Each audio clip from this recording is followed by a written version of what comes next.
Welcome, welcome. Just gonna wait. Oh, it's 7. So I'll give another minute or so for people to come in, and then I will outline the plan because this is a speed run and I shouldn't waste too much time. But here you see basically what we're going to be filling out over the course of the session. We're going to go from the ground up, go through the sound system, the phonology of a language. We're going to go build up some morphology. We're going to dive a little bit into the basic syntax. And finally, we are going to be able to translate a little fable. Excellent. Welcome, everyone.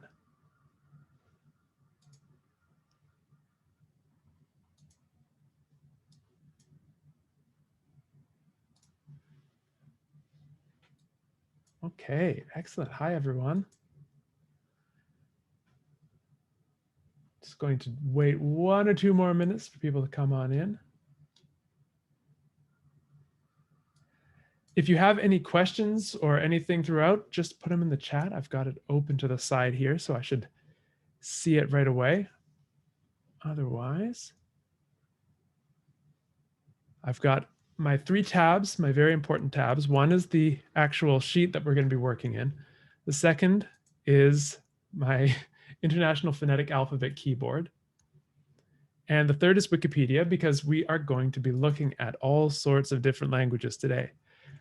I'm hoping that I can get some help from you in the chat to guide me so I can focus on just getting the information in, because we've only got 2 hours to create a whole basic language from scratch. So I think we've got a good amount of people in here now. So why don't we get started? And let's talk about what's our inspiration for this language. So could I get in the chat a language that you'd like to see me take some inspiration from? I'm going to open up Wikipedia and go to okay, we got Korean here. I'm going to get a few tabs open here, Korean language. And we're going to start with the phonology. We're going to look at the sound system first. Korean has a nice article. Excellent. Okay. Actually, we can go to just the phonology article. Beautiful. Korean, Tagalog, Uchinanchu, the Ryukyuan language. Excellent. Greek. Excellent. Okay. Once I get about 5 or 6, we'll go from there. Phonology, Finnish.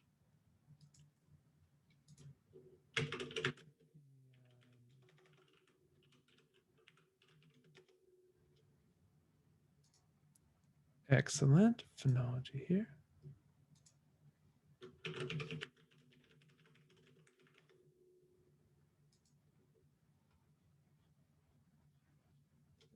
Where's the phonology? I missed it. They're always in a different spot. Oh, okay, there we go. We have a full article on it. Finnish, we have Greek. Jamie, is that ancient or modern?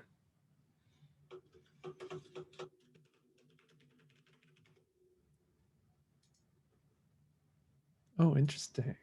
Okay, well, let's put ancient in.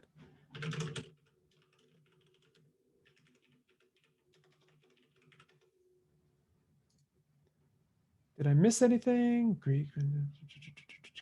Okay, I think we have enough to go off of. Okay, so we have some interesting languages here. I wish Zoom wouldn't put that thing right up at the top. I'm going to move it. Okay, excellent. So, all right, let's think about these languages.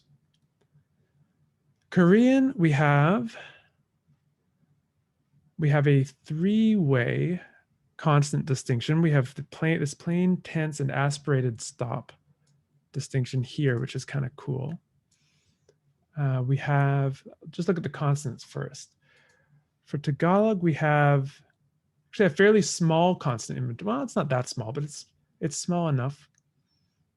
Oh yeah, let's take some of this velar nasal, this sound. Let's definitely use that. Okay. Something is starting to come to me. So velar nasal, got this. And I think we want a glottal stop from Tagalog. Here we go. We're going to just build out a little system so that we can start making some words. And let's look at the Ryukyuan language. I don't think we have the phonology here, do we? Yeah, we don't have a nice chart. Disappointing.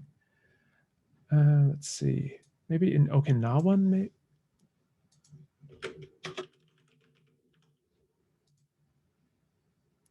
In languages, do we have one specific for the phonology of? Here we go. I need my charts. Okay. Ooh, we have some labiovelars. Excellent. Let's take some of those. Get a few. So let's see. Plosives here. I'm going to just take the voiceless one. There we go. Add some strange spaces onto the sides here. Okay, we have this, we have qua. And I feel like if we have qua, we might also have moi. If what I'm saying is gobbledygook, please let me know and I will stop and explain some things. And basically what we have, oh yes, okay, so velar and gloss. So this, if you've not seen this chart before, this chart is essentially a map of the mouth, so to speak. We have two axes. This is the place of articulation here, and this is the manner of articulation down here. And the manner of articulation refers to how the sound is made, whether it's made by stopping the airflow altogether, whether it's pushing the airflow through the nose, whether it's pushing the articulators, maybe the teeth, the tongue, the lips, what have you, together to create high frequency noise. So this is the manner of articulation. Then we also have the place of articulation, which Sally is what you're asking about here. So we have different the different articulators of the mouth. We have the labial articulators, the lips. We have the tongue. We have the various regions of the roof of the mouth. So velar is the velum is the soft palate at the back of the mouth. If you take your tongue and trace back on your mouth until you feel the palate get a little softer, that's the velum. And we have, this is where we articulate sounds like k, g, ng, ch, this kind of thing. If we go farther back, down into the throat, we get to the glottis, which is the articulator we use to make the sound So a glottal stop, which is written with this question mark without the dot, that represents this sound. So that's what we have in here so far. And please, yes, anything in the chat, if I say something, if I gloss over anything, I will be going kind of quickly, but I'm happy to stop and explain any terminology or concepts. Okay, so we have taken some inspiration from, we haven't actually taken any inspiration from Korean yet. I really like this lack of distinction between L and the lateral L and the non-lateral liquid R, the tap. So let's put this in. We are going to say that there is kind of we're going to share these two spaces here. Does it let me, how does it, I know how to do this in Excel. Well, imagine this is centered nicely. Okay, so we have that. Let's take a little bit of inspiration from Finnish now. Finnish has a very compact inventory. I've never noticed that before. Okay, so we have the velar nasal here. We have, well, if we have a qua, as we have here, I'm jumping around a bit, but if we have a qua, we're probably going to also have a ka. it would be odd to have one without the other. So let's just put a k here. And then we probably also have a t and a p, because almost every language does. And then if we have a ng, we probably also have a n and a m. We may want to take one of these out if we're getting too basic, but if we need to spice things up a bit. But for now, this is good. Okay, let's see. This actually, I think I've put this in the wrong spot because I didn't notice that we have a spot for taps. Oops. I am not used to a Windows machine. All right, so tap and lateral. We have to unmerge these cells. We have to. So this is going to be, it's going to put an asterisk here and say these are the same sound.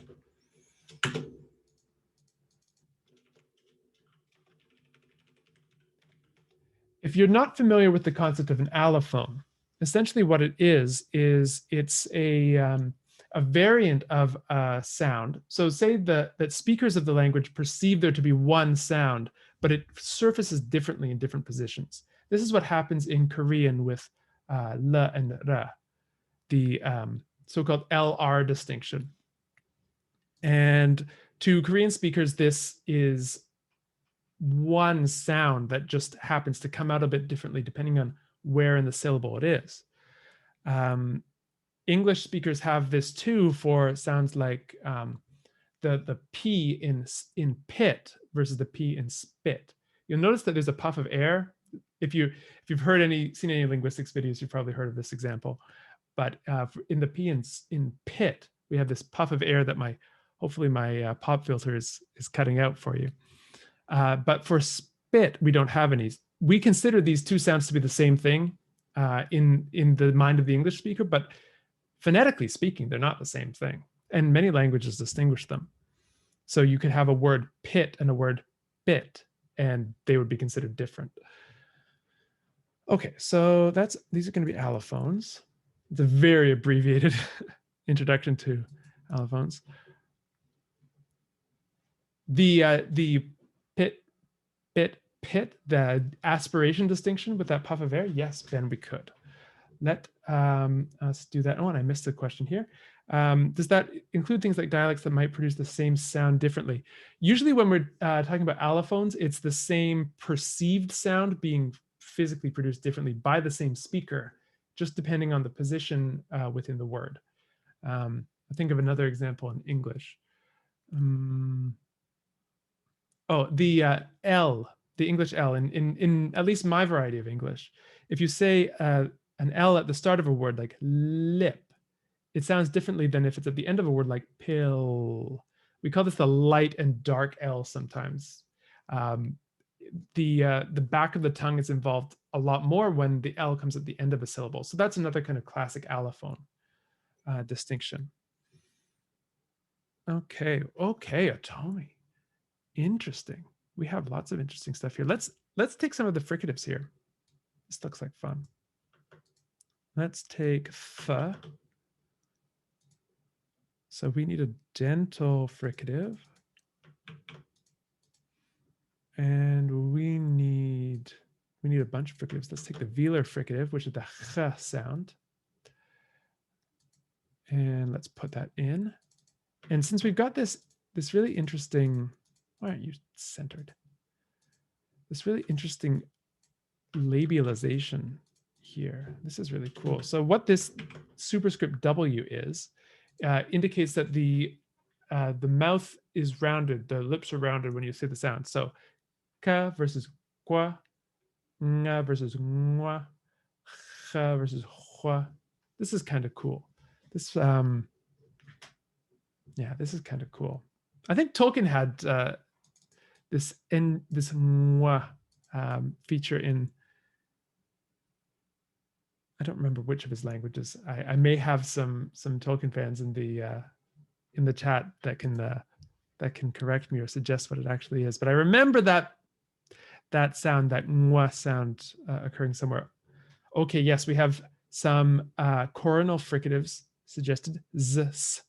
Now, this is one, okay, so this is one thing we have to decide. Are we going to have a voicing distinction in this language? I haven't put one in yet. And I have half a mind to leave it off and have the voicing. So voicing is the distinction between s and z, for example, and have voicing be an allophonic distinction. So maybe sounds are voiced when they are between vowels, say, and speakers don't perceive any difference between the sounds. Okay, we have a vote for not having the distinction. Excellent. Live dangerously. Don't distinguish between voiced and unvoiced consonants. I love it. Okay, so unfortunately, we don't have a separate place to put S versus theta here, but that'll do. The question in the chat, can voicing be a morphophonological feature? Yes, yes, indeed it can. And it is in let me try and see if I can come up with an example off the top of my head. So in modern Irish, we have some cases in which contrastive voicing on the initial consonant is used to express morphological distinctions. Whether you would have a whole lexical category like nouns being voiced, I guess it's possible. I haven't come across an example of that where you have generally the things that mark off a whole lexical category, like all verbs are X, all nouns are X, tend not to be super common outside of auxiliary languages like Esperanto, which have really consistent marking for nouns. I believe that in an O, all the nouns. Yeah, it would be probably I would be, okay, let's just put it this way. I would be surprised if that were the case. But it is totally true that voicing alone can signal morphology. I'm going to take a sip of tea and mute briefly. Be right back. Did that mute? I don't know. It didn't.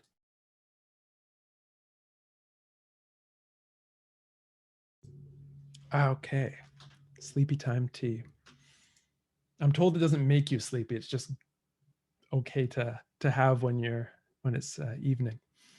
Hopefully it doesn't make you sleepy. Okay, we need our wits about us. All right, so we've got a good phonology here so far. We need to look at some Greek. Oh, actually, I don't think we finished with the otomi. We have this bilabial fricative, which I think looks fun. Let's put that in. So instead of having a f, we'll have a fa. Excellent. So then we have a pretty symmetrical system here. We have the plosives, the nasals, and the fricatives accounted for. The labial articulator, the coronal, with the coronal articulator and with the dorsal articulator. And then we have this glottal stop as well. Great. Hi, Lucy. I just saw Lucy come in. Okay, so let's see, where are we? So we've got some momentum. Let's look at ancient Greek. Now, ancient Greek. Interesting. Okay. So ancient Greek has this three-way phonation distinction on stops, which I don't think we will be adding here. But what can we take from Greek that would be fun? Maybe we could take some archaic Greek features. We could add this hua. Okay, so an approximant is a sound that's made almost nearing a it's made with a lot of airflow coming through. So it's the closest to vowels that we get. Vowels are marked by their lack of constriction on airflow. So airflow can freely come out of the lungs and out through the vocal tract and out into the world. So we have a, u, e, e. With consonants, we have some constriction somewhere. With approximants, there's the least amount of constriction before you start to turn into a vowel. So l, w, yeah. Even what and yeah are even more vowel-like than l. And that's where they're often called semi-vowels. So we don't have any approximants yet. So maybe we should take a page from Greek and get la, ya, and wa. It's not taking any particularly distinctive things about Greek, but it does have that archaic wa that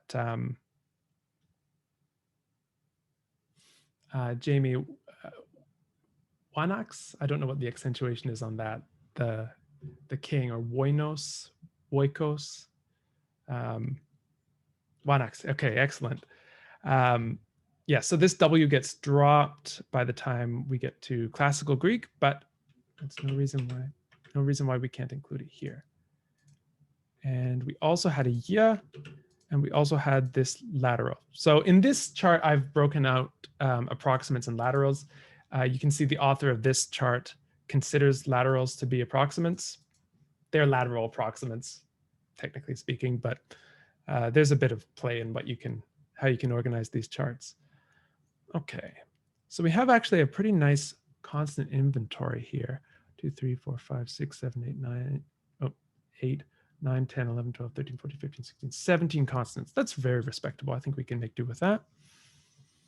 Okay, now let's look at some vowels. And let's start with Ancient Greek this time, because Ancient Greek sort of had the last time. So, okay, let's see, vowels. Okay, Ancient Greek has this front rounded vowel U, which it soon loses after the classical period, but I think it would be fun to include here. This is the U in French and German as well, among many other languages. This front rounded vowel, U, and if we have U, we're definitely going to have E, well, almost definitely. And then if we have U, we'll probably also have U. I would expect an U. Okay, so I think that's distinctive enough to call Greek's contribution well done. Atomi, oh, interesting. We have nasalization on some of the vowels. Interesting. Okay, I like this. Maybe Atomi could give us nasalization on vowels. Nasalization on vowels, if you studied French, you're familiar with this. The distinction between a and en. That would be kind of fun to add. So let's hold off on that, because I'm going to add that at the very end. Let's see if Finnish can help. I think Finnish's vowel inventory is going to be fairly similar to what we've already had. Yes, we have this front rounded vowel y and this mid rounded vowel ö. That would be kind of fun to add. Don't know if we want to do any vowel harmony necessarily, but it'd be fun to do this. So thank you, Finnish. Okinawan has vowel length. Yeah, maybe. See, my concern with vowel length here, and this is purely a practical one, is that if we're going to be marking nasalization, I don't want to have multiple diacritics. That's not an actual legitimate linguistic concern. As if you've ever seen Vietnamese, you'll see that there's no actual law against multiple diacritics. A diacritic is a marking on a letter, like an accent. So you have these different kinds of accents that can go on. I'm adding multiple diacritics to the same, and they just keep piling up. So the diacritics are everything in this, but the actual U. It ends up being kind of hard to read. So that's purely for practical reasons, and because I want you to be able to see what's going on clearly. So maybe we'll let Okinawan lie for now. And let's see if we can. Tagalog has, interesting. We have these e distinction. Is this? Nah, okay, no, those are allophones. So we have e, a, o, u. This is a very common vowel system, the so-called Spanish system, because that's the language that most people are familiar with that has it. Yeah, this doesn't give us much to work with, but we can always use an ah. And let's see, Korean will have unrounded back high vowel. Where is my chart? Okay, here we are. Yeah, an unrounded back high vowel. We already have rounded front vowels, so I don't want to crowd the vowel space too much, although some languages certainly do.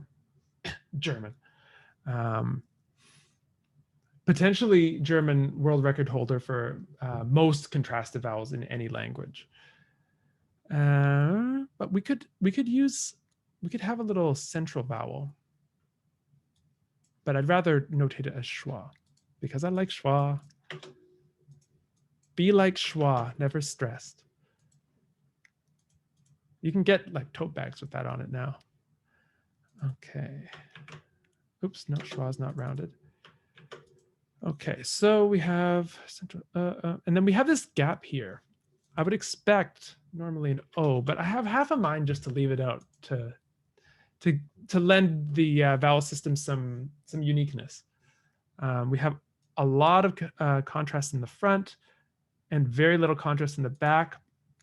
We can I can imagine a situation in which we had an O in the past, and then the O migrated front to become this schwa. So the schwa, the upside down E, is pronounced That's the central vowel that's sort of hanging out in the middle of the mouth.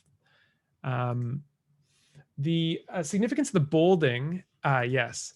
So it's like this. I should duplicate this down here. Front vowels tend to be unrounded, and back vowels tend to be rounded. This just has to do with maximizing the acoustic contrast between the two. So you have, so typologically speaking, if you look across languages, you'll find that E is a lot more common than Ü. And typologically, you'll also find that U, that is the back round vowel, this one here, is a lot more common than because the rounding helps accentuate the back qualities of the back vowels, and the lack of rounding helps accentuate the front qualities of the front vowels. So they tend to disperse in this way. Obviously, it's not an ironclad rule. We do have front rounded vowels as in French and back unrounded vowels as in Japanese. But if we look over languages as a whole, well, we see that that's the pattern. Of course, we've not been shy about loading up front rounded vowels, but I think this will give the language an interesting sound. Okay, so, and then I want nasalization on some of these. So I'm on a Windows keyboard, so it's not going to be easy. Let me just see if I can take all of these. Well, that was not as nice as I thought. There we go. And let's add nasalized counterparts to basically all of them. Okay, where's my nasalization diacritic? Is that diacritic word again? Here we go.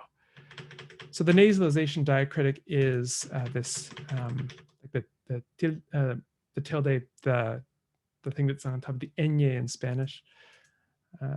This is, and I lost it again. Goodness me. Okay. A, and on.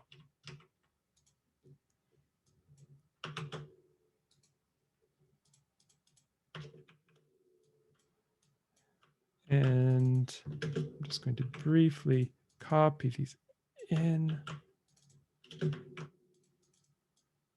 Slightly painful. Does anyone have any questions while I'm doing this?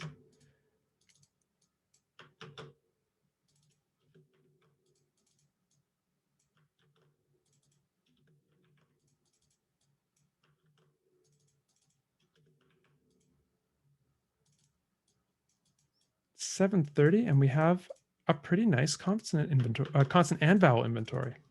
We have a new.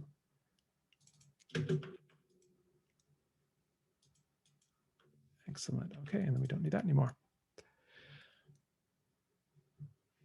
Excellent. Okay, so our phonology is pretty good. We need to set up the phonotactics. Okay, so, okay, this is where I'm going to ask for some help in the chat. But first, I'm going to make it easier on you so you don't have to type these symbols. So I'm going to put romanizations in for them. We can call this R. Because L and R are going to be allophones of the same phoneme, we're just going to write it with the same thing. We can call this Y, spell it with a Y. Oh, no, we can't spell it with a Y because we have this. So let's keep it with a Y, like German. And then we can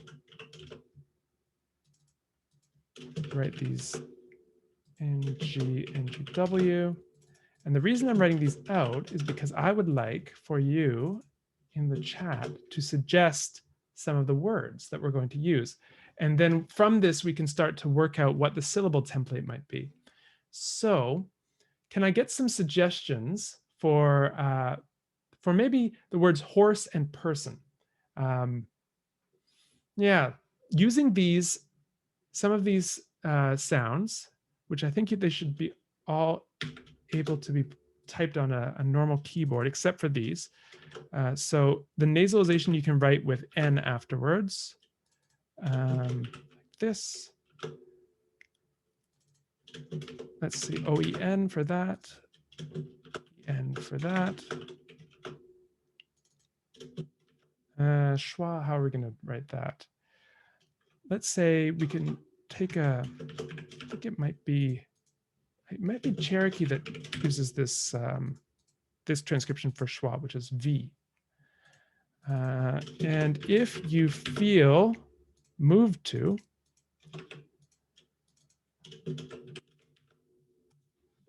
give me some suggestions for words using these sounds. Lan. Is that lan? Will? Excellent. This is cool. No. Oh yes, lan. I should use my own my own transcription system. Thank you. Okay. Lan quan hun hun. You're going to watch me attempt to pronounce this language. Excellent, excellent, excellent. Okay, I'm going to take these. I'm going to put them here. Hui horse. Excellent. Hui. Yeah, let's write it as just like that. So this won't be hueni, this will be hui. Hung. Oh, I like these. Excellent. Thank you. I just want to make sure I get everything. So lan. Well, these words will all find a home.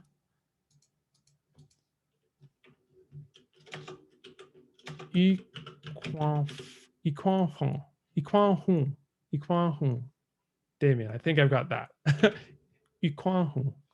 That's so cool. Okay, this is good. This is good. Roefar. If we're using the Korean rules for when this is pronounced like a r and when it's pronounced like a l, then at the end of a syllable, it'll be l, and at the start of a syllable, it will be ra. So in this case, we will transcribe it roefar, and it will be pronounced. Let me gird myself. Röfal, röfal, röfal, röfal, something like that. Okay, excellent. Let's get some glottal stops. Where are the glottal stops? So I've got, it's an apostrophe in the romanization. And from this, I can see that we need a syllable template of CVC. I think that will do it. And with a constraint, if you wanted to actually end in an N, maybe do it with you could put a little period beforehand to mark out that it's separate, just for the purposes of our really, really rough and ready romanization system.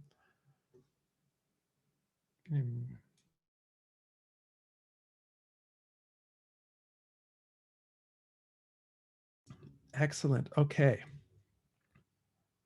Fa in. I think I got that. All right, thank you, everyone. So I'm going to take this and I'm going to work out what our sound system what our phonotactics have to be. So phonotactics, if you're not familiar with this term, this is the rules according to which a valid syllable of the language is made up. So when we have, if you think about English, we have words like flath and plant. These are words that could be English, they just aren't. You know, flath doesn't mean anything that I'm aware of. Maybe it means something to someone, but it sounds English-y. Let me try and come up with one that's not so English-y. Tnot is not. It just doesn't work the same way. And so there are rules on what a valid English syllable could be. Or rufen doesn't work as a valid English syllable. So we have to figure out what the rules for our language are. And it looks like we can get away with, except with one exception, which is actually the last one that came in. This one, fmoe. Fmoe will not work with this form, but let's run with it for a second and see how we might be able to work fmoe in. So I've noticed that there are special words. There are special words. Interjections are a good example of a special class of words that don't have to obey the phonotactics of the language. Okay, let's see. So we have, if I look at these, I notice one thing about the ends of the syllables. If take this one, for example. So this is the end of the syllable ng on the velar nasal, hung. This one, this one's hard to pronounce. Refal. We have this approximant on the end, and we have an N here, a coronal nasal, an alveolar nasal. So let's say, so all of these things have something in common, which is that they are sonorants. And sonorants are a class of sounds that are sonorous. They allow, what's the best way to describe them? These are the approximants, the laterals, and they often behave specially inside inside a phonotactic system. And so one way in which we can express this is that the coda consonant, sorry, it's a bit of technical terminology, the consonant at the end of a syllable must be a sonorant. So I'm going to say S equals sonorant. I'm going to, so that we can have, oh, sorry, I forgot to mention nasals are sonorants as well. So, yes. Okay, so we can have nasals at the end, we can have approximants at the end, but nothing else. We can't have stops at the end. And so this could be a good way of giving the language its own kind of sound. Okay, so let us start to assign, and I think we're not going to do tone because I just don't think I have it in me to to pronounce the a tone system accurately this late in the day. So let's say no tone for now. And stress. Okay. So we have a few polysyllabic words here. Now, do we want this to be do we want it to be or do we want it to be So first syllable, second syllable, or third syllable. Yeah, I will. Second to last. Okay, so the penultimate syllable. Yeah, that works for me. That's a very common one. Röfall, röfall, i kwanfung. Okay. 欢迎, 欢迎. I like this. This is good. Okay, so say penultimate. And if there's one syllable in a word, it's obviously it's going to go on that syllable. So we don't have to worry about that. Okay, so then let's start to put these in like Yiddish. That's right. Penultimate stress. Yiddish has penultimate stress in most cases. I'm going to just copy these in to some of the nouns that we have, because I feel like these, I might not be assigning everything exactly correctly according to what people said, but I think we had more suggestions than nouns. So I'm going to, okay, so we have lan, hon. So a horse is a lan, a person's a hon, or maybe that's the other way around. No, I've never wanted to do that. That, by the way, is Cortana. Has anyone used this? I don't use Windows. I get stymied sometimes when it comes up. I'm used to my Mac. Make sheep and wool share the initial. Okay, that's a good one. I like that. So let's see. Especially when you switch between Mac and Windows regularly, that's not fun. Okay, so let's use some sound symbolism here. So we have, maybe we could have sheep be hon. I want to paste values, and then we could have maybe wool be huan, and then we can have maybe horse be gua, gua. Yeah, I like that. I like that a lot. Okay, so we have taken this one, we're taking this one, we're taking this one, we're taking this one. This has to be a special word. I like this word a lot. Maybe we could use it for,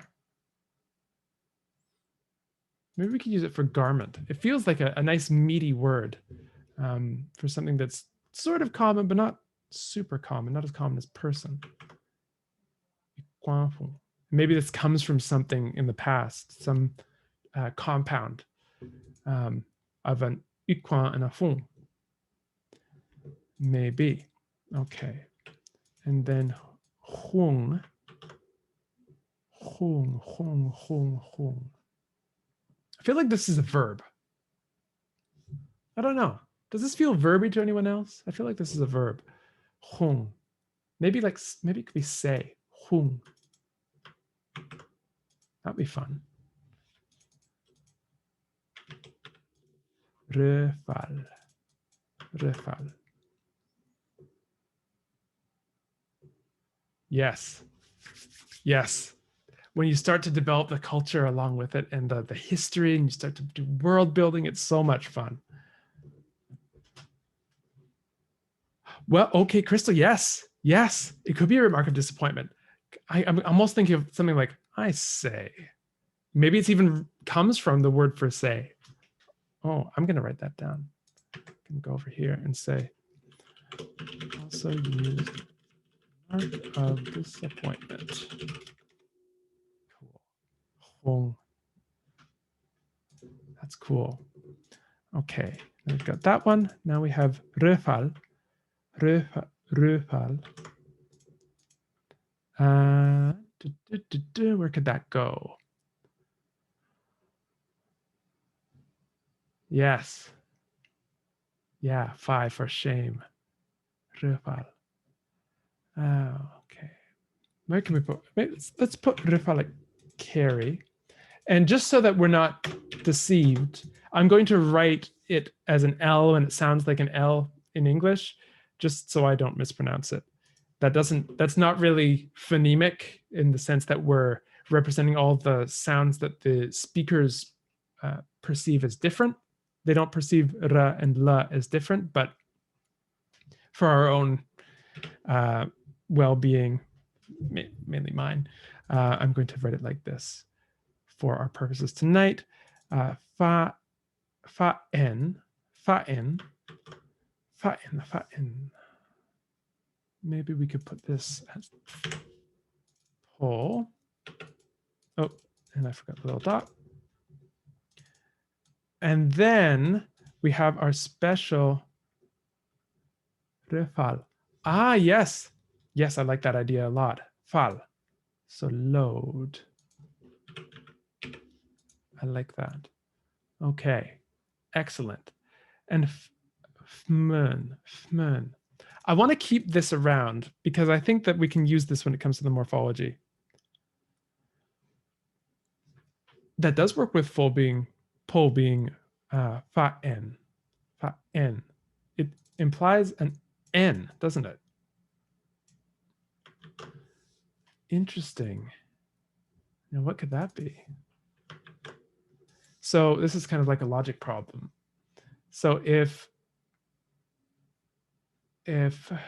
fal is a load and fa n is pull, well, maybe I'll leave you to work that out. This, by the way, is the coolest because you can start to create these families of words and these relationships between them. Yes, yes, yes, yes, yes, yes. N should be a verb. N should be a verb. But what verb? Okay. Well, I'm going to let this stew. If you have any suggestions, please put them in the chat. We're not limited to what we have here, although this is what we'll need to translate our story. To be, n being to be, that sounds very plausible to me. To be is often a very kind of phonologically light verb like this. Yeah. Yeah. So pull is like fa to be. It's to maybe to forcibly make something be, or to maybe fa has this kind of compelled, it's like a compulsion kind of idea.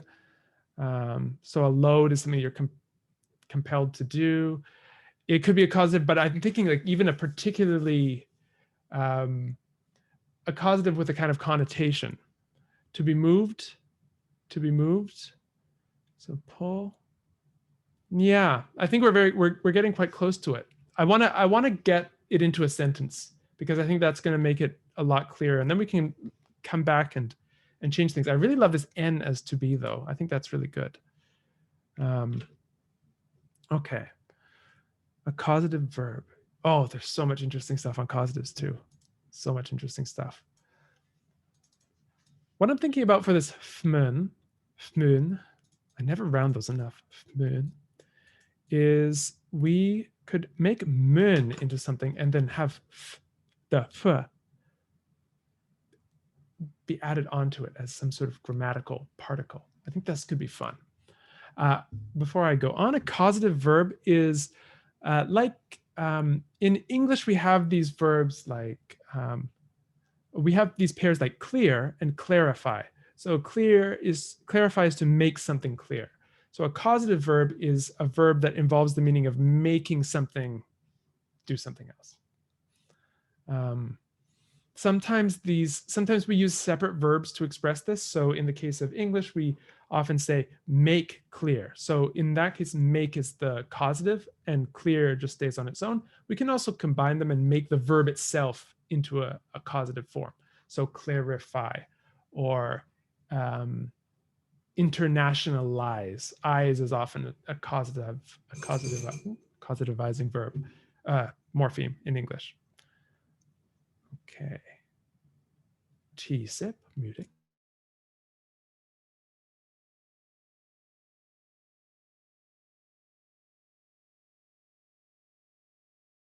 And thank you everyone for the great questions. Okay, so I think we need to look at our sentences. Okay, our first task is to say the horse flees. So can I get a suggestion for the verb to flee in the chat? And if there's more than one, I'll use the rest for other verbs.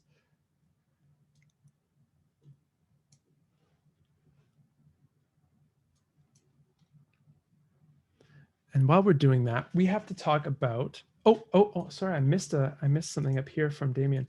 Yes, okay. So wantin autumn. Wantin what's the last, we don't have, oh no, we do have an M, never mind. I was incorrect. Okay, so that's a good one for wagon. Wagon.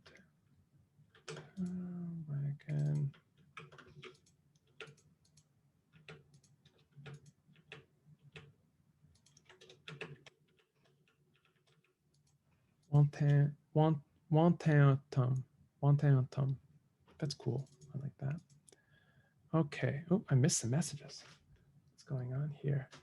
Okay. Samfi. Could be anything. It could be anything. Okay. So I am going to have to take a minute to catch up with the chat here. So many good suggestions. Okay, so I'm going to just go roughly in order. So we have flee, like kind of onomatopoeic in a way. Samfi, that's samfi, keep forgetting. Maybe we could say samfi is here for now. And then we've got another great verb here, ngikwa. Maybe that could be take or drive. Oh yeah, maybe that could be drive. And that's cool. Okay. So are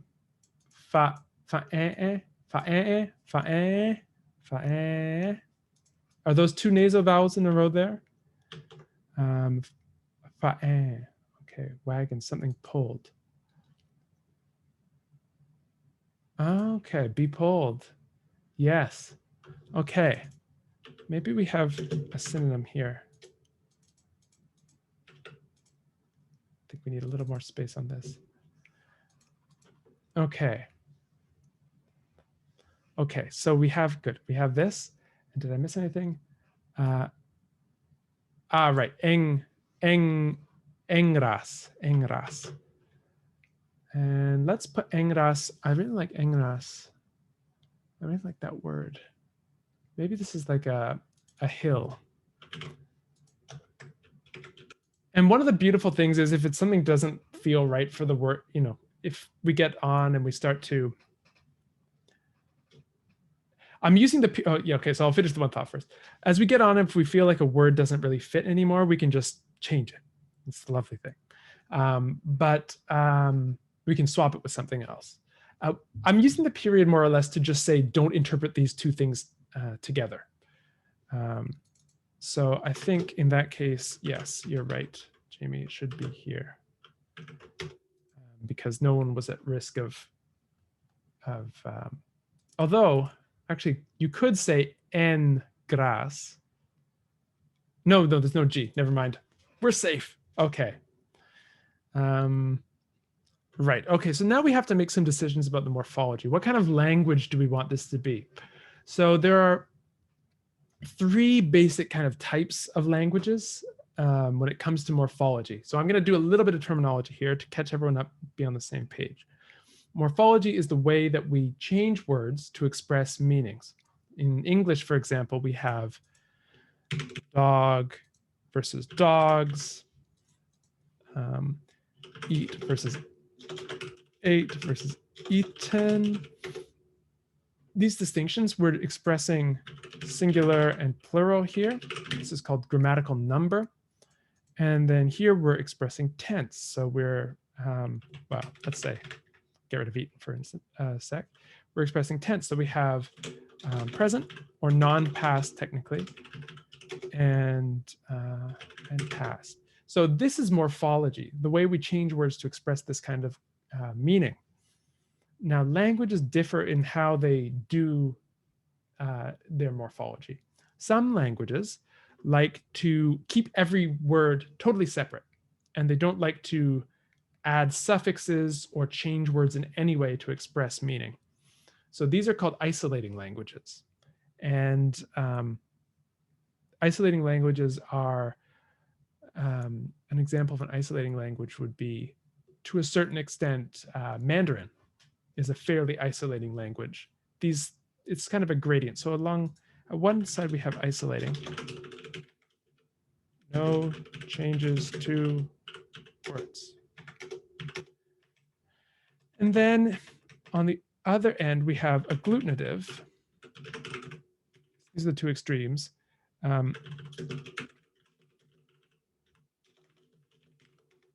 So this is a language like Finnish. And let's see if we can go back to Finnish here and look at, let's just go to Finnish language. Finnish is an agglutinating language. I just don't know where it will be put. Let's go to Turkish because it'll probably have an example.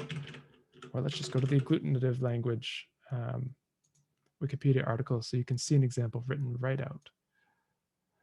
Okay. I have noticed that Wikipedia does not have a nice example for us. Unfortunate. Okay, so I'm going to have to make something up.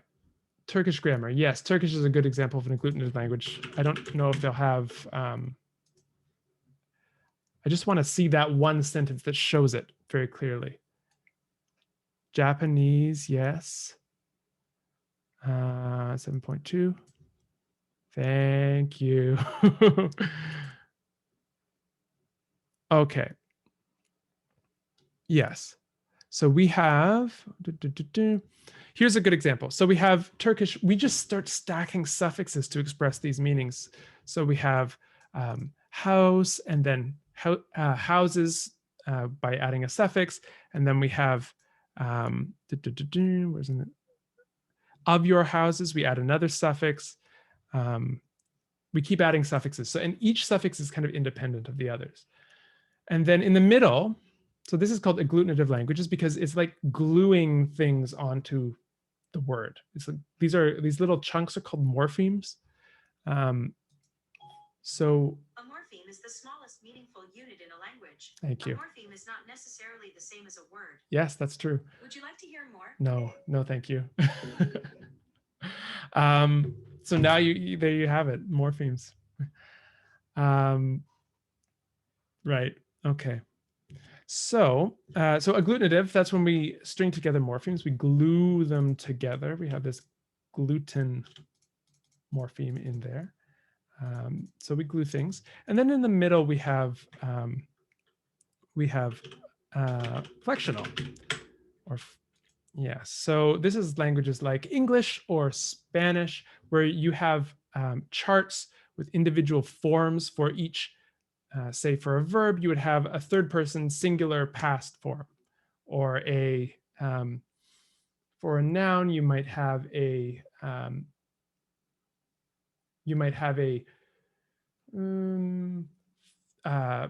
plural ablative form. You know, the Indo-European languages are often flexional in this way.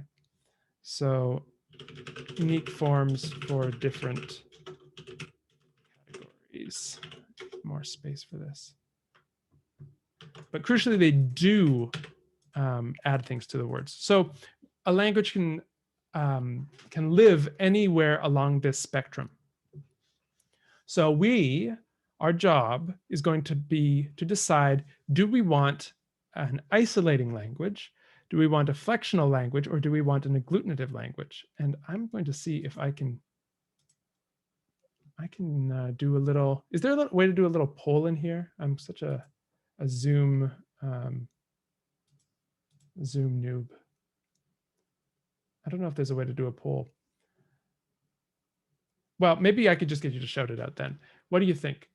Agglutinative, flexional, isolating.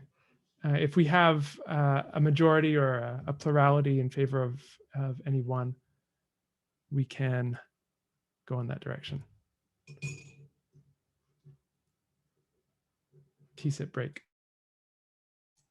Use the emoji panel to vote. Lucy, you genius. Yes. Okay, we're getting a flexional is tired. So what's, if flexional is tired, what's wired? And what's inspired?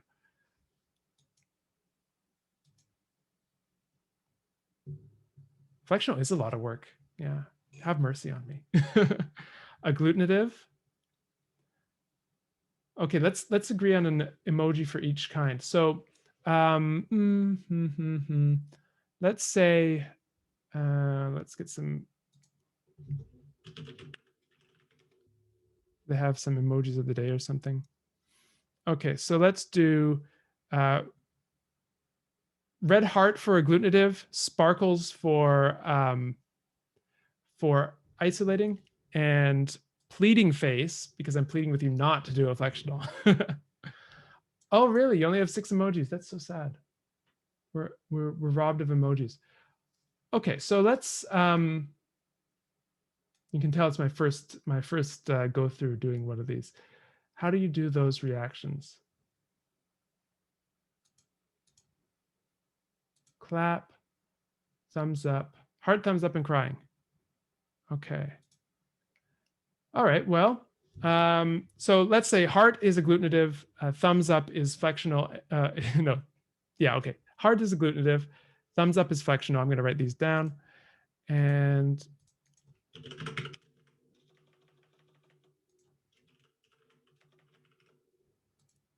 heart and agglutinative, thumbs up is flexional, and crying is agglutinative.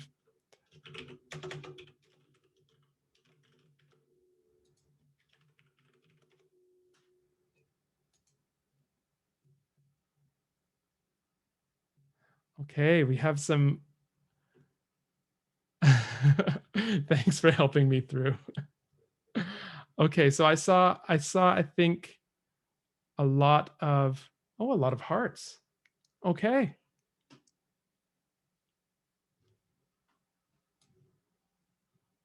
I think we're very close. I think we're very close to a tie between agglutinative and isolating.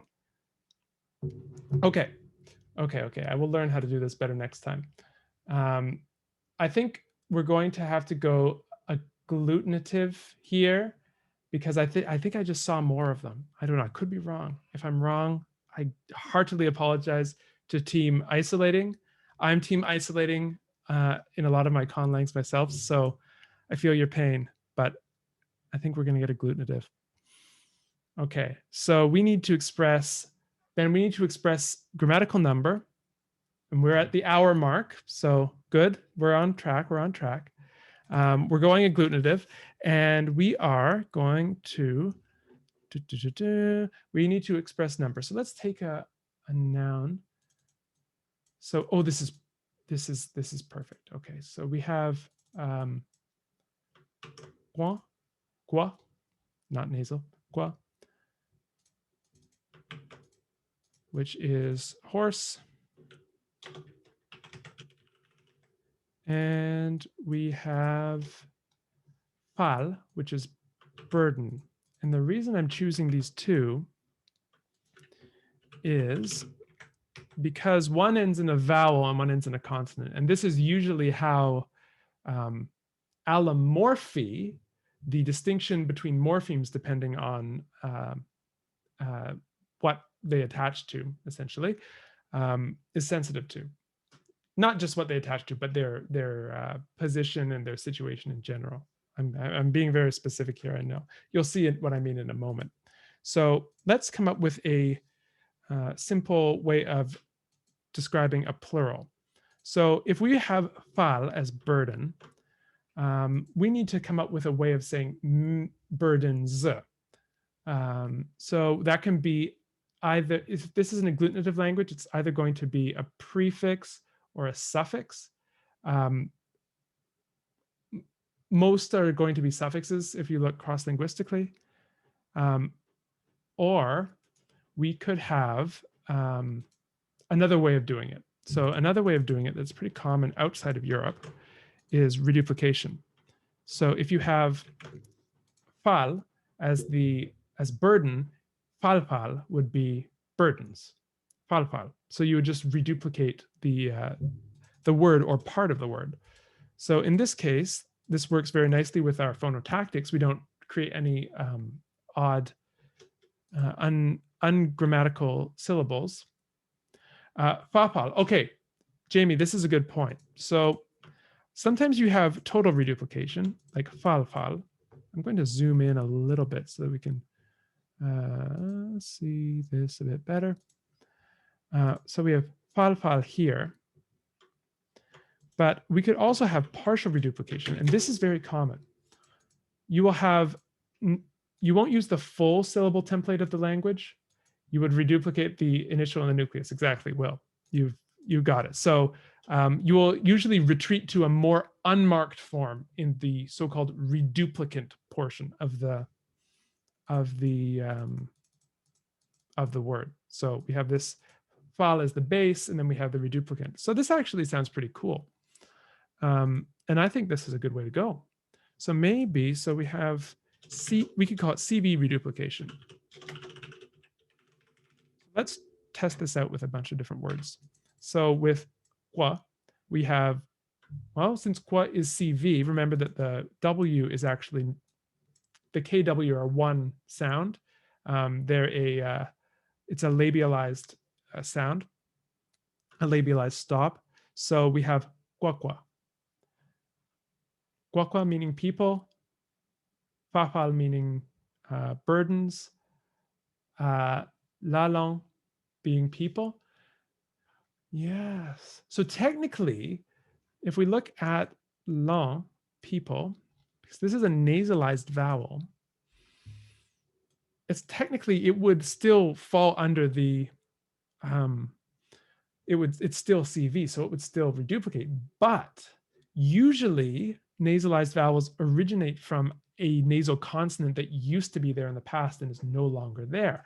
This is, for example, French. All those nasalized vowels used to have actual nasal consonants after them, and then they dropped out. So if we think historically, earlier in the language, we would have lan, not nasalized, lan, and then the reduplicant would be la lan. And then later on, that nasal consonant would drop out and it would nasalize the vowel. So we would have for the plural form still la long. So I really like that. And that makes a lot of sense. And I think that's the way to go. And is it always two? That's a really good question. You can do it. I just don't know if it's done grammatically. You can say,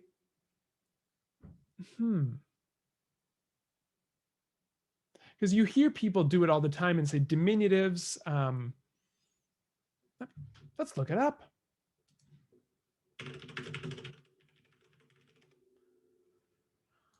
Let's see if they have any good examples.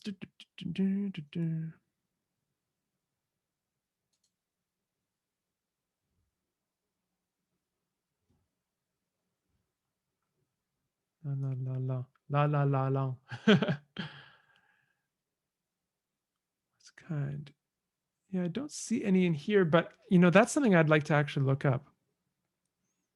Because usually, so all of these processes can exist without being part of the grammatical system of a language. So if it's a grammatical morpheme or a grammatical process, we would expect it to behave in regular ways and predictable ways, so that it would change a singular to a plural, and then if you reduplicated it, it would change it into a something that expresses a very large number of or many types of something, like the distinction in English between fish and fishes, where fishes is used to refer to many types of fish, and fish on its own is used to refer to many actual fish. Yeah, that's interesting. I wonder. Triplication. Yes, okay. So we have here, few languages employ triplication. We have two languages known, according to Wikipedia. And so I would take this with a grain of salt, but it's used to express is still crying. Interesting. Well, there's your answer. I'm going to look into that. I may include that for an issue of the newsletter. Does triplication exist? Where does it exist? What does it express? That's a cool question. Thank you. Oh yeah, I have a newsletter. If you, shameless self-promotion here. Sorry, don't mind me. This is it. You can get there on my website, and I send it out every week. And it has linguistic tidbits. I'm doing a thing now where you can ask a linguist and get information about different topics like this, like triplication. Now I'm curious. I'm going to do a little research project on it. And it also has discounts for courses. So if you're interested in taking courses and you're on the newsletter, you can get a little bit off. And yeah, just to say thank you for subscribing and supporting the winged schwa. There's the schwa again. Again, never stress. It's a good motto, a good mascot. I wish I could live up to it. Okay. So, okay, end of shameless self-promotion. There is another. Okay, so we have the CV reduplication, but note that nasals denasalize in reduplication. And we have a nice kind of story for historically why this situation came about the way it did. That's really interesting. Okay, cool. So we have person, lang, and people, la lang. It kind of reminds me of the Taiwanese word for person, actually, which is lang. That's kind of cool. That's how I'll remember it. Okay, so what is next? Okay, so we have plurals. We need now to decide on. We need to decide on whether we're going to do agreement or case marking. Okay, maybe I'm going to just put a pin in that for a second, and let's go down and talk about syntax. So we need to decide on our basic word order before we get too far ahead of ourselves. So I'm going to give a brief explanation of what basic word order is. Basic word order is the idea that every language expresses the basic grammatical relationships in a sentence in a particular order. So the basic grammatical relationships are subject and direct object, but let's just call it object for now. And then there's the verb, which is sort of the thing around which all of these revolve. So if you need some brushing up on your sentence diagramming, I don't know if people even still teach that. I don't think I even learned it in school. So I think we should talk about cats. We should talk about dogs and cats. Dogs chase cats. Cats chase dogs. Same words, radically different meaning. And the reason we can perceive the difference in meaning is because English has a particular order of these things. So if we say dogs chase cats, I'm going to move this down a bit. Here, this dogs is the subject, chase is the verb, and cats is the object. The subject is the thing that is, you could think of it as the thing that's performing the action. The object is the thing that's receiving the action, or the thing that the action is done to. So when we say who chases cats, we're questioning who's the subject. Dogs chase who? Who do dogs chase? We're questioning the object. And so similarly, we have another case here where we have cats chasing dogs, and here cats is the subject. Chase is still the verb, and dogs is the object. So we mark these things, usually S, O, and V. And languages differ in what order they come in. So in English, we can see here, dogs is the subject, the doer of the action. So English puts the subject first, then we have the verb, and then at the end we have the object. So English is what we call an SVO language. Not all languages are SVO languages. As you can imagine, we have S, O, and V. We have three things, and we can combine them in any way. And so there are six possible permutations of subject, object, and verb order. Interestingly, fascinatingly, we really only see two extremely common ones and one somewhat common one. So the the most common ones are SVO. We also have SOV, and then we sometimes get VSO. So this is English is an example of an SVO language, dogs chase cats. We have SOV languages like Japanese. And we have VSO languages like Irish. And so those are 3 examples of the 3 major word orders. And I'm going to do a quick T-sip and read the comment.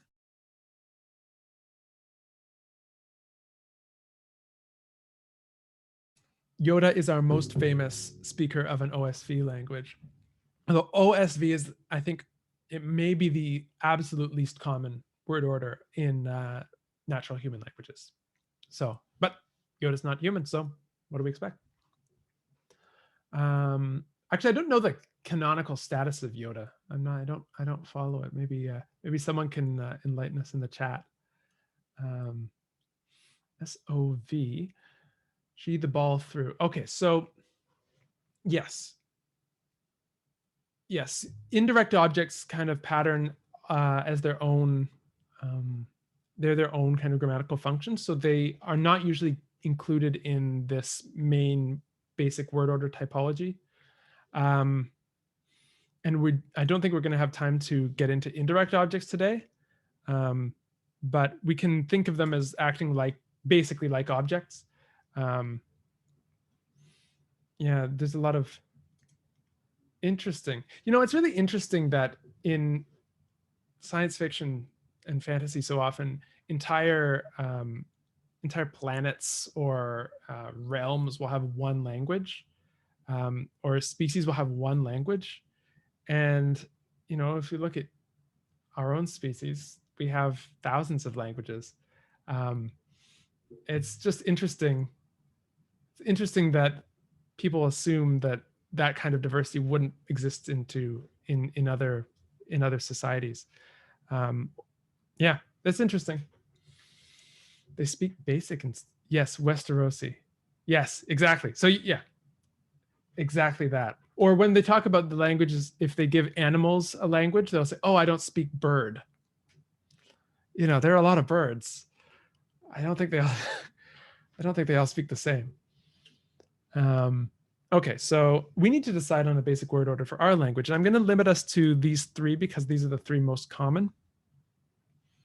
And I've not had good luck with the idea of a poll because I'm a Zoom noob, as you know. So why don't I just, in the next 30 seconds or in the next minute, type in SOV, SVO, VSO. So I'll give you some examples. So SVO is dogs chase cats. Poor cats. Let's say cats chase humans. And then, which can happen. Cats, humans chase. So here we have SVO, SOV, and VSO, chase cats, humans. So which of these do we want? So next minute, write in the chat SVO, SOV, and VSO, and then I'll take whatever wins. I think that's easier than trying to jury rig a vote system.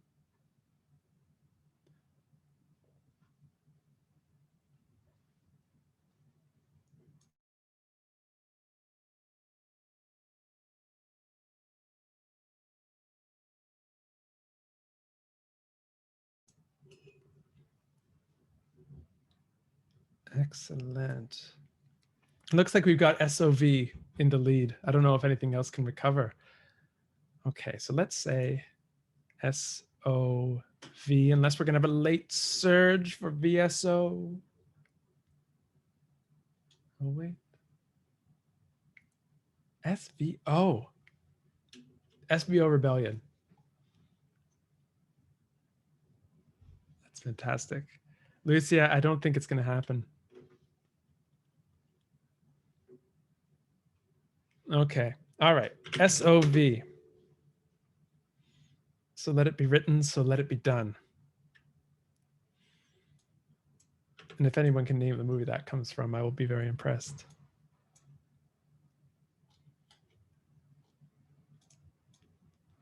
Okay, so we have SOV.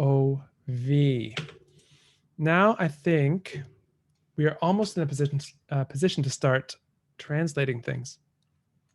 Because we have SOV, it's not going to be ambiguous what the subject and object are. So we technically don't need case, although that doesn't stop languages from having case if they have our SOV. So I need to talk to you about case and agreement. These are ways of secondarily marking what the grammatical function of nouns are in the case of case. It's always terrible talking about case. So in English, we have this concept of case on pronouns only. So he, she, they, him, her, them. So this is, I think, the easiest way to explain case, because it's something that English speakers do, but only on pronouns.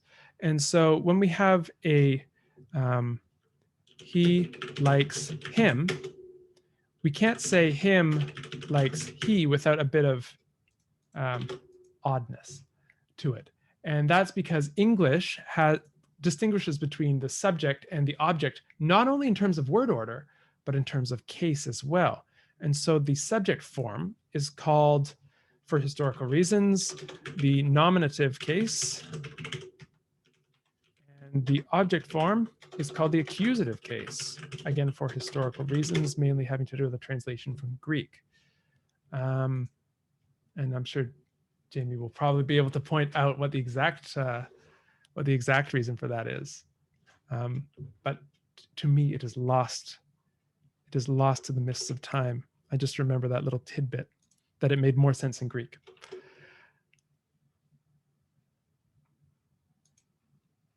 Yes.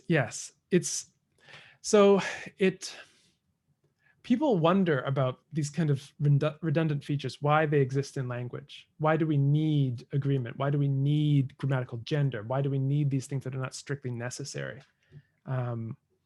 And some people believe that it is a kind of a form of redundancy. So because speech is a noisy signal most of the time, hopefully not in this case, but even if we could be dealing with noisy environments, we could be dealing with someone who's speaking to you while they're eating, you could be not paying attention. So it's often hypothesized that there are redundancies built into language so that we can have a greater chance of picking out what people are saying. That's one potential explanation. I don't know if it's the be all and end all, but so often we have grammatical case.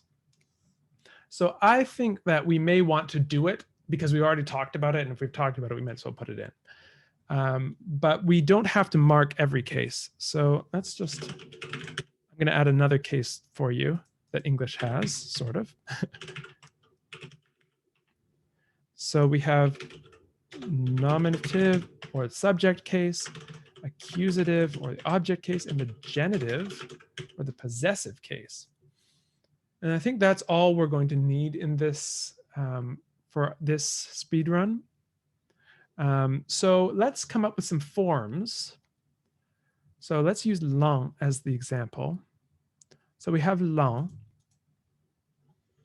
And usually in a system where you have nominative and accusative, you're going to not mark the nominative, although not always. Sometimes they mark people mark the nominative, excuse me. But in our case, let's leave the nominative unmarked, so lang. And then we have to come up with ways of marking the accusative and the genitive. Dative is really very useful. Dative is not something that English has. It did 1,000 years ago, but you may be familiar with the phrase in olden times. This N was marking the dative case in earlier varieties of English. So dative is for indirect objects. So yes, as Jamie points out, it is used as a prepositional object, as in this case. In is the preposition and olden times is the object. And it can also be used as the indirect object, like I gave the book to the woman. And so to the woman would be marked in the dative case in a language that had a dative case. But I don't think we have anything in our, well, you know what? We do have prepositions. So if we want to mark prepositions with the dative, we can do that. Nominative, accusative, genitive, dative. It's a solid case system. Okay, so I am going to ask for your help in coming up with, let's say, suffixes, because we've already used prefixation, prefix reduplication, so la langue. Yes, it is. It is the same case system as Greek. We already have a prefix for pluralization, so why don't we use a suffix for marking case? So can I get some examples of maybe some little syllables to add after lang to mark the different cases for accusative, for genitive, and for dative? And I'll be quiet for a couple seconds while you think of those. They should be not so long, and they should, you can come up with ones that begin with consonants or ones that don't, and we can then maybe play around with which is used when. Sometimes a language will use one case marker when there's a consonant and a different one that comes from a different origin when there's not. Korean is an example of this. In the nominative case, they use e versus ka. If it ends in a consonant, you get e. If it ends in a vowel, you get ka. Yes, so because I think what we're picking up here, and what Jamie just mentioned, is that lot is a bit awkward. It's usually because the nasalization comes from a preceding nasal consonant that dropped, as we were talking about before. So in the case of that, I would expect that you would see the nasal consonant reappear in between if there were a vowel coming after. La ni versus la nu. Yes. You. Okay, this is good. So we're getting e and oo, but iu. Okay, this is quite good. This is quite good. Any other suggestions before I close the box and start assigning these?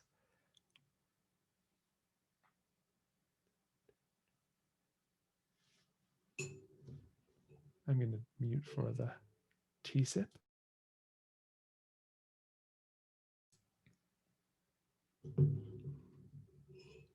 Nouns that end in non-nasal vowels. Well, I think we have really good consonant to epenthesize. So epenthesize means to stick in, essentially, which would be the glottal stop, which has no, is not marked for any place in the mouth. It's just made in the throat. And so it's a very good consonant to add as a link. It's often used in this. So qua u. Yeah, that sounds good. Qua u. Okay. Okay, so let's look here. So we could say, no, what do we want to do here? No. The question is, do we want to explicitly mark, the nominative? So we never just have lang, we always have la ni. I would love to hear that nasal vowel just on its own for the nominative. But maybe to incorporate Sally's suggestion, front vowel versus back vowel, we might be able to have some allomorphy here. I'm not exactly sure what. We could have a vocative. We could have a vocative. I think there's a place where we can use it. We could have the nominative marking stay in the high register. Oh, I love both of these. I love both of these suggestions. Now I need another case marking so that we can add both. Can I get one more case marking for the vocative? A vocative is the case that you use when you're calling someone.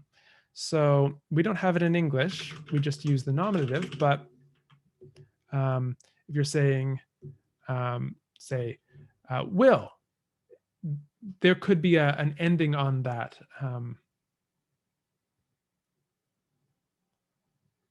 I, o. I'm going to say let's use both o before and ie after, just because why not? So o, ie.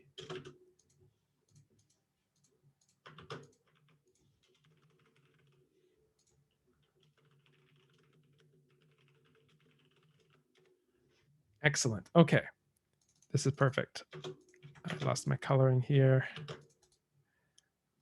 Paste special format only. Brilliant. Okay.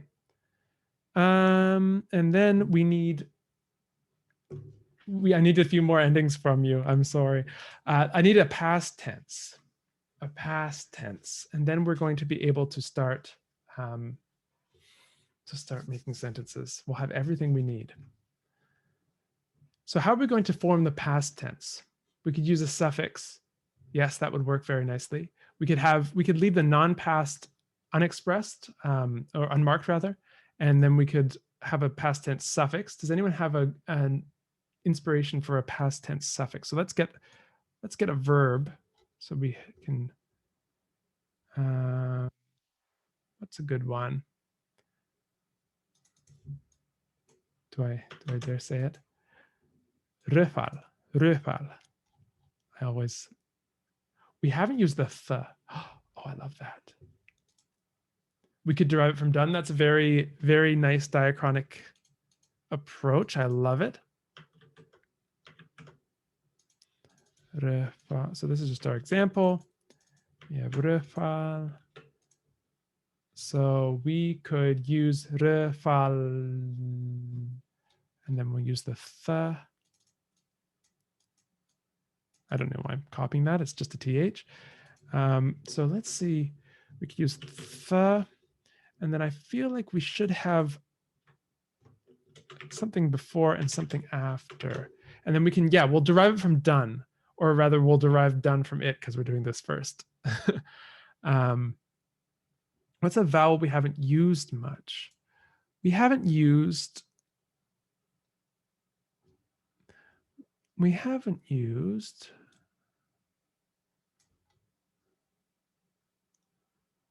maybe we haven't used a lot of or yeah, that's another one. All right, so why don't we say, maybe if we did like fin.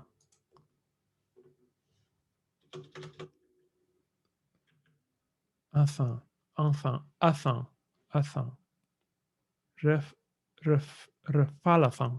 Refalathon. Is that too heavy? Does that sound too heavy?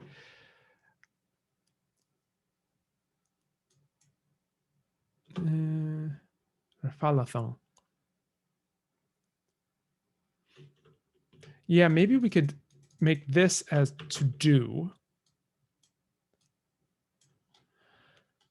Do we have do in here? I don't think we have do. Let's add it in.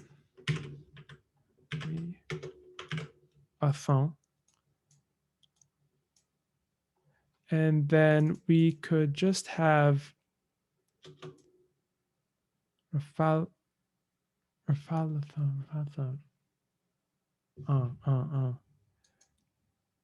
Feel like we're going to lose that th over the centuries.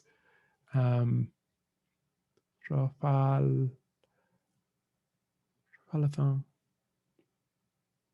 Yeah, I feel like we would lose it and just go down to I'm hesitant to lose that beautiful th. We'll have to find another place to put it. Okay, that works though. What if we're not there yet? If we're at this stage where it's still in there, so maybe we could have variation as well. So we have enfin or un in casual speech. That could work. And so it would kind of be like this: e versus nothing. And then you could, yeah, I think that works. I think that works nicely. And then I'm going to quickly go on because we're running a little bit short on time. We're going to ignore agreement because who wants to do verb charts? And imperative, we could use maybe this is where we could use our th. Maybe we could, th. Pretty, th is pretty, isn't it? I really like that. Only for positive words. Okay, I'm going to write this down as a note. And I'm going to, after this, I'm going to send this this link to everyone so that you can share and develop it if you want or refer to it later. Yeah, so I'm going to write this down. It's like an affirmation. I like this. So I'm going to put these down as notes because I think that they're exactly the right direction to go in, but I'm not going to have time to be able to do it right now. Okay, so but I will send everyone through the system. I will send you this not PDF, this Google Sheets. Okay, so let's say indicative and imperative.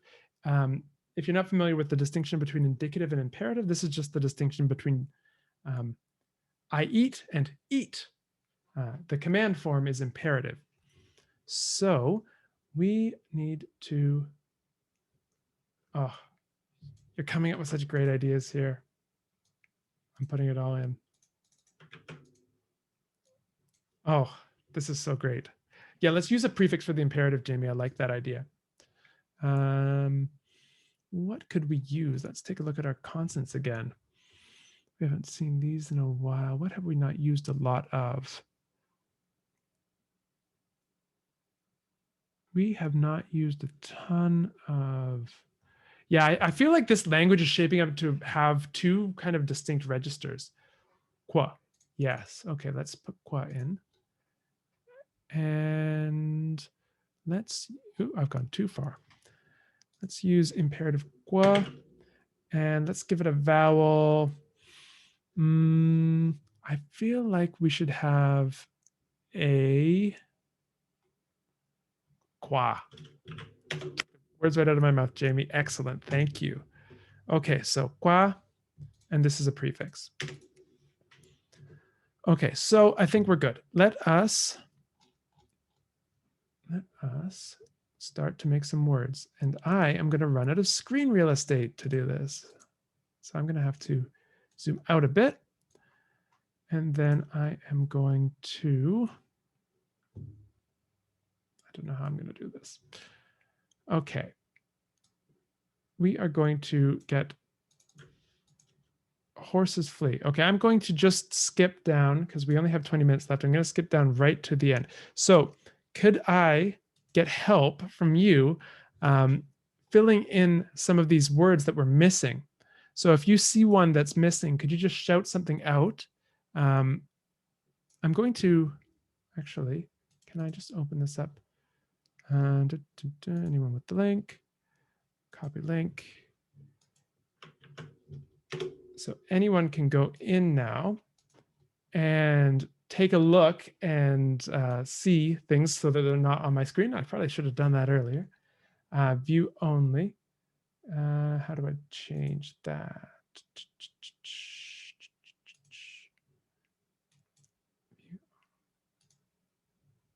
There we go. Done. Okay. Excellent. So is that working for everyone now? A bright idea I should have had at the start. Okay, so yes, excellent. So now we have to start. So I'm going to start with So the horse flees. We have the horses flee. We have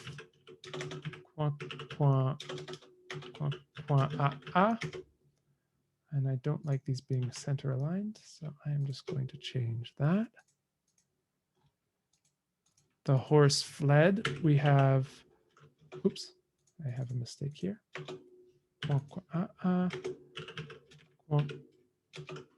And what was our past tense? Fin. Fin. And we don't need to have this in if it ends in a vowel. Ngung.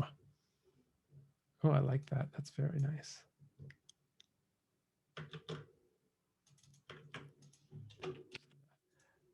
Put it down to that to match the transcription. Cool, cool, cool. And I know I said I wasn't going to do all of these, but I'm just going to.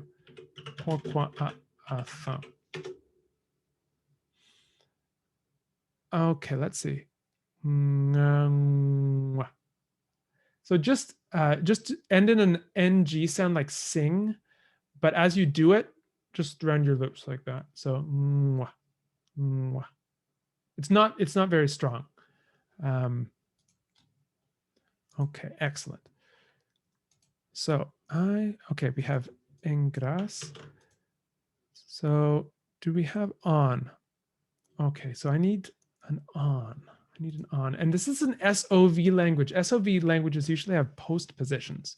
So for on, into, and with, we're going to actually put them after the verb, after the noun. So this is really cool. So I'm going to do an easier one. So the horses said,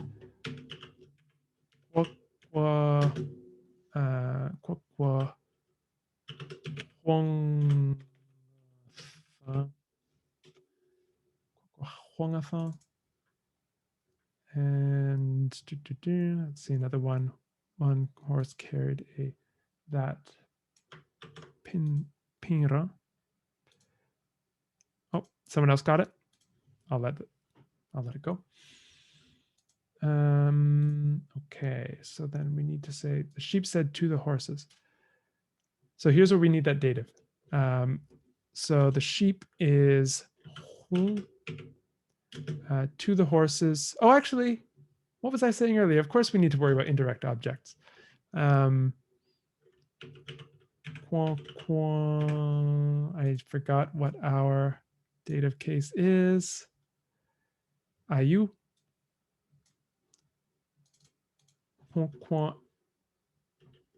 Ayu.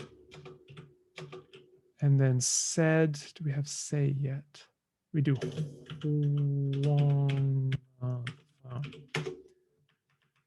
Ayu hongathon.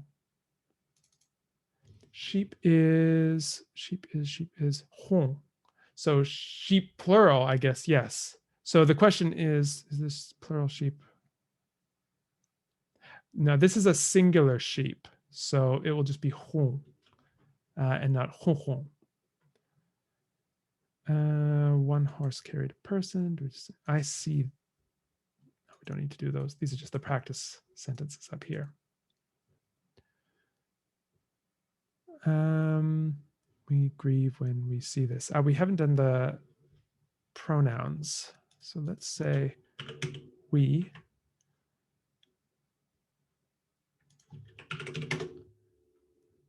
And I. Thank you so much for your help. We're going to make it. I feel it. I feel we're going to make it. We already have 2 sentences done. Do we have... yes, we could use I and then reduplicate it using our normal plural form. So that's totally fine. That works well. When we see this. Okay, so I'm going to just start making some stuff too. Oh, perfect. Thank you. We're going to need a vowel. We need a vowel here. I'm just going to put a little schwa in the middle. And we can say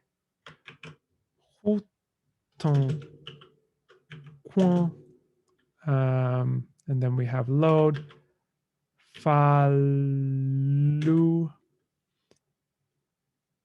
Falu, heavy. We're not going to do anything too special with adjectives today. We need big load, big load. Big load, and then carry.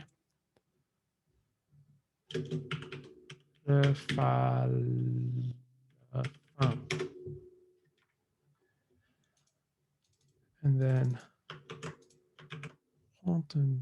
lanu. Carry the person. Juntam qua lanu refalatham. And we need, I'm ruining the background, that's fine. Heavy wagon. I'm going to use the shorter one. One horse pulled a heavy wagon, and a new pull fa en or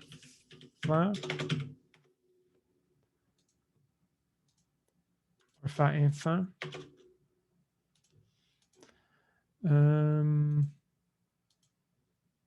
Oh, thank you so much. Tetem. Tetem. And then do we have this?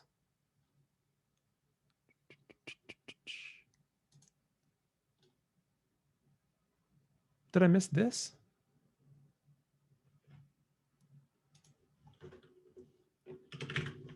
Let's add this. Another pronoun. Unless I've missed it. No, I don't think so. Okay.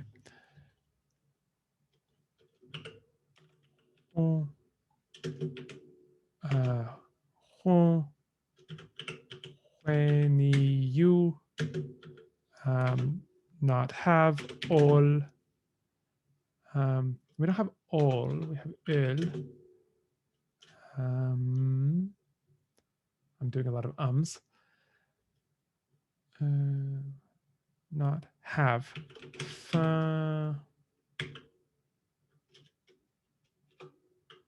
One.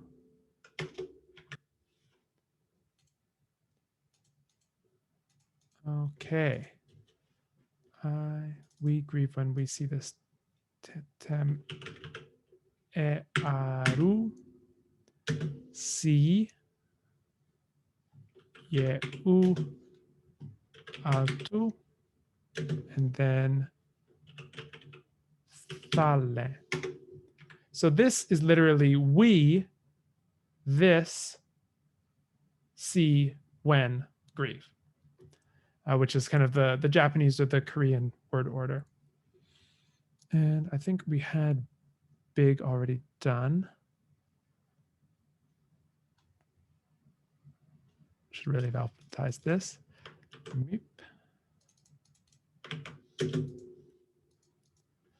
And then we have engras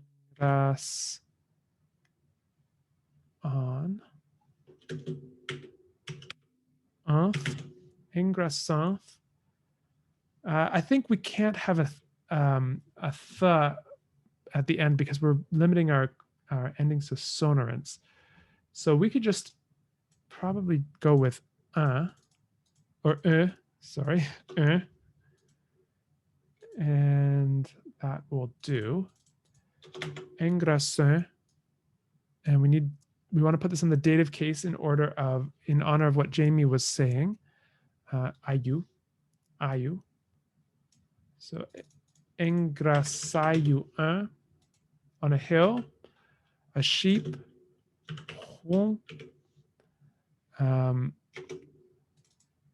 And not having wool sheep, I'm going to translate this as.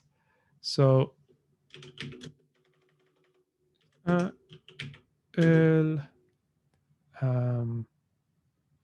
wool is when you have is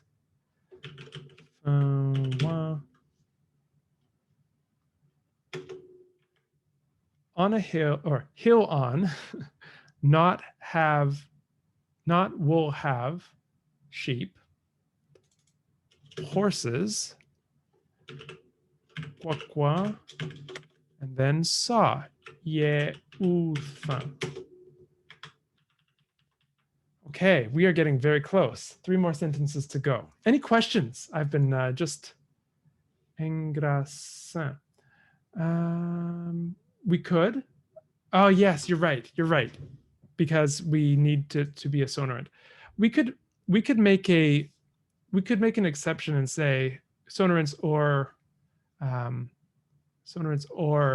fricatives. That would work if we wanted to maintain it. Then we could maintain our earth here. Just going to spell this in the romanization. Sonorant or s or sonorant or fricative. Not a stop. We could do, yes, yeah, it's tough. It's tough. We have to make sacrifices in one way or another. Okay, let's stick with what we have. So let's say S is a sonorant. And then we can just say un, and then engraçant, engraçeur. That works. Engraçeur. But maybe okay, this is something we could do. Maybe underlyingly it's really engrace, but it has to service as engraçeur because of the phonotactics. But you can tell when you suffix something onto it, the goes away. So engraçaio. This happens a lot. This kind of thing. Korean has this, actually. You'll have some words that seem to end in one consonant, but then when you add a suffix on that starts with a vowel, you'll find that there was another consonant hiding in there. And schwa is the classic vowel, the classic epenthetic vowel, or svara bhakti if you're a Sanskrit fan. Okay, so let's see that word, by the way.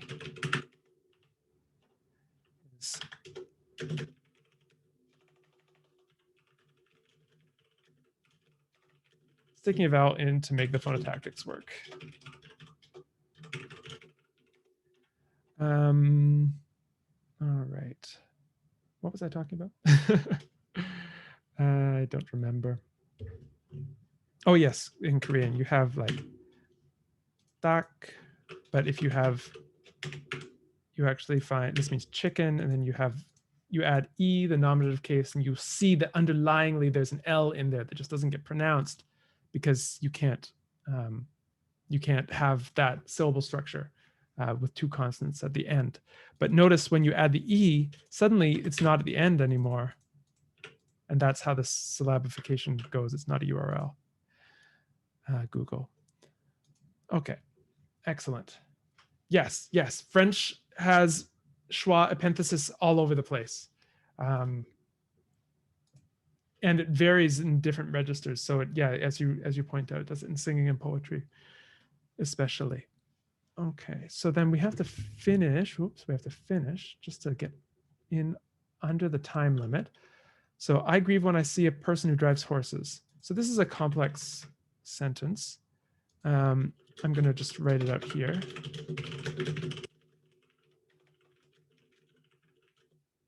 We didn't go into these relative clauses today. I'm just kind of papering over it for the moment. But what we'll have is I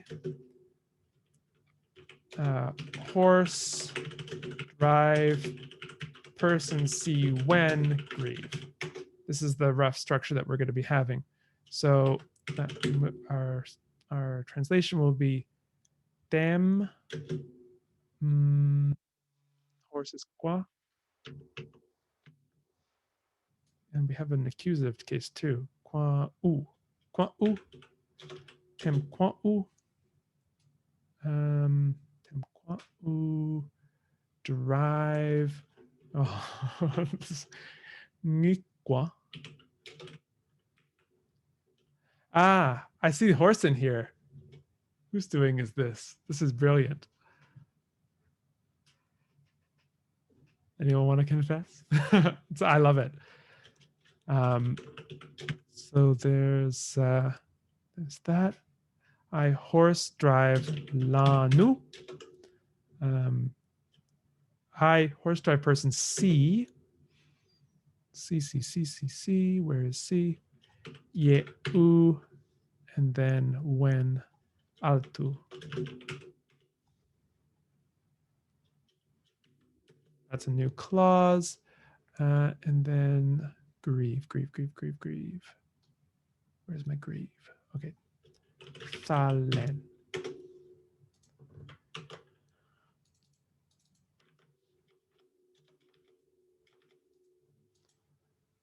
And when the sheep heard this, it fled into the plain. Very similar situation. Sheep, this, heard when. Plain, into, flee, past. So, does anyone want to volunteer to attempt the translation? Sorry, I'll make it a little bit more precise. Oops. Oh, it's misaligned. Let's take it word by word together. Does anyone have to go right on the hour? We can do this. So sheep, this, here, past one. Okay, so sheep.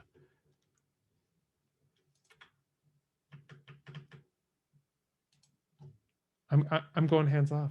I'm gonna let someone else type. We could break it into different cells. So sheep, this, accusative, here, past, when. Give me more, please.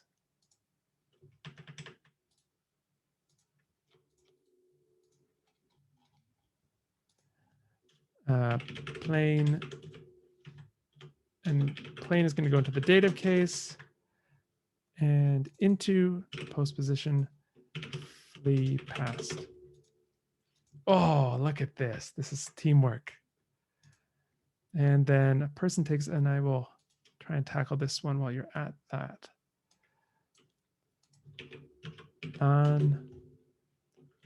What was the genitive? Was ut.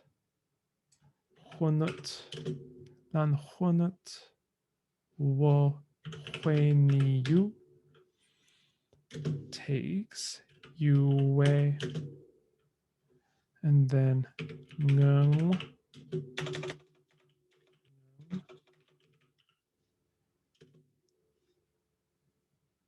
And then I'm not going to translate with it because I'm running low on time. Makes a warm garment. So Irma, it's going to go to the end. Warm yin youth. Now this one we're going to have a on the end. Youth. One of the ones where we started at. All right, let's take a look. Hon e aru san fitha. Sorry, I can't see the there's a thing around it. Just copy and paste it here. Okay, thanks.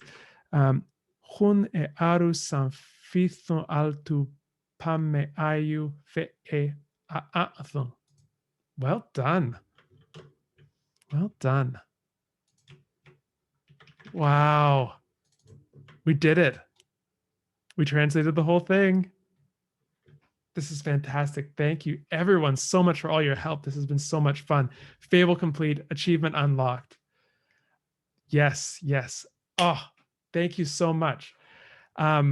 This has been fantastic. I'm hoping to do more of these. I really love this. Any excuse to Conlang, and we made it. We made it just on time. If you are, by the way, interested in this sort of thing, I know I have some Conlang alumni here and some future students, but there are a few spaces left. It's another bit of shameless self-promotion. There's a few spaces left in the upcoming cohort of the language construction workshop, where we basically take this. Crystal was in the first one, and she'll recognize this fable because this is yeah, I had so much fun too. Oh, I'm glad you enjoyed it, Crystal. And this is what we do. We basically take this, stretch it over 6 weeks, and really go in depth and make each person's language their own.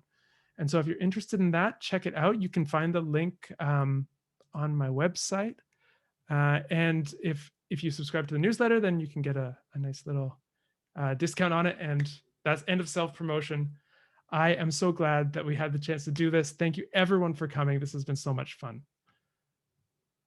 And I will send you, well, I've already sent you actually. I've sent you the link to that. So I'm going to try to see if the video came out or anything, and make the video available for people who couldn't make it and wanted to see what we've done. But this has been so much fun. Thank you everyone for coming, and I will hopefully see you again soon. Thank you. Bye-bye.